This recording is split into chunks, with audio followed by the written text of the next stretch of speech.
هاد القضيه ديال انك كدير طلبيه وكتجيك تليفرا عندك في الدار، يديروا لك لا ليفريزون ديال الماكله ولا ديال شي برودوي كتشريه كنتي راجل ولا كنتي مراه ولا هادي، خلقات عند الناس الوهم انهم مهمين. كونك كتعيط في التليفون وكتطلب الماكله تجيك حتى للدار، او كتطلب شي حاجه كتحددها وكتشريها وتوصلك حتى للدار، بالنسبه لك انت مهم، انت جالس وكيجيك داك الشيء حتى للدار. والشركات طبعا كيشتغلوا على هذا الشيء، كيشتغلوا على العقليات ديال البنادم، وكيشتغلوا على كيف انه كيبغي يحس براسو راه مهم. داكشي باش حتى هما كيديروا لك لا ليفريزون حتى للدار وكيبينوا لك انها راه شي حاجه مهمه انك تكون انت مريح مع راسك ويجيك داكشي حتى لدارك. وكيقول الانسان كيفاش وعلاش شحال هادي ملي ما كانش هادشي كيفاش كنا كنديروا؟ حيت البعض دابا منكم غيقول لك هادشي راه هذا الحمد لله التقدم التكنولوجي والحمد لله الطفره والحمد لله الانسان خصو يستافد من هادشي.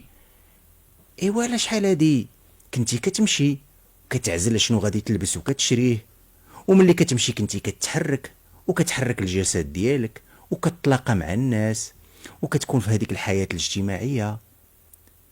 ملي كنتي كتبغي تاكل على برا كنتي كتمشي وكتجلس في المكان اللي غادي تاكل فيه وكتكون عنده الطقوس ديالو، والحلاوه انك خرجتي من الدار ومشيتي غادي تاكل في بلاصه واحده اخرى. دابا شنو تعمل ليكم؟ تسجنتوا في ديوركم. دابا هذا السجن داخل البيت.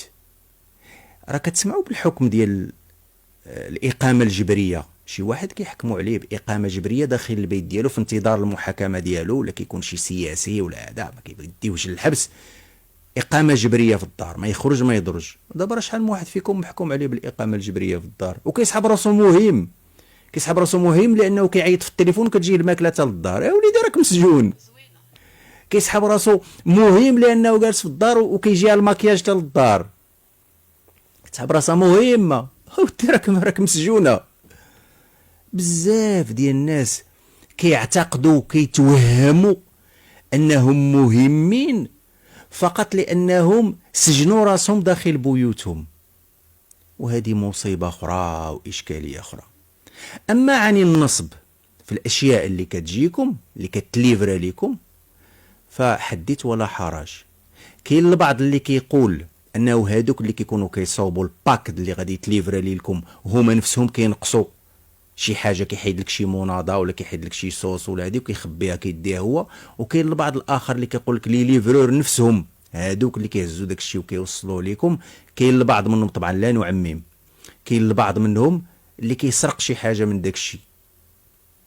ثم ما عرفتش واش عندي الحق نقول هذه القضيه ولا ما عنديش الحق نقولها، ولكن كإنسان يفكر اعتقد انه كيفاش انت واحد الماكله خارجه من واحد البلاصه، حنا اصلا ما كنتيقوش بزاف في الماكله ديال الزنقه، وهذه ما بقاش ديال الزنقه، ولات ماكله ديال الزنقه وخارجه في الزنقه وجايه من الزنقه وجايبها لك شي واحد من الزنقه وكيوصلها لك وكتقبط انت وكتاكلها.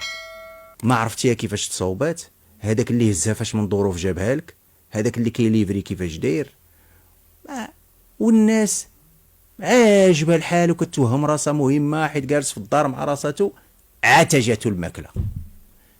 شوف، نعيدوا النظر شويه في مثل هذه الاشياء.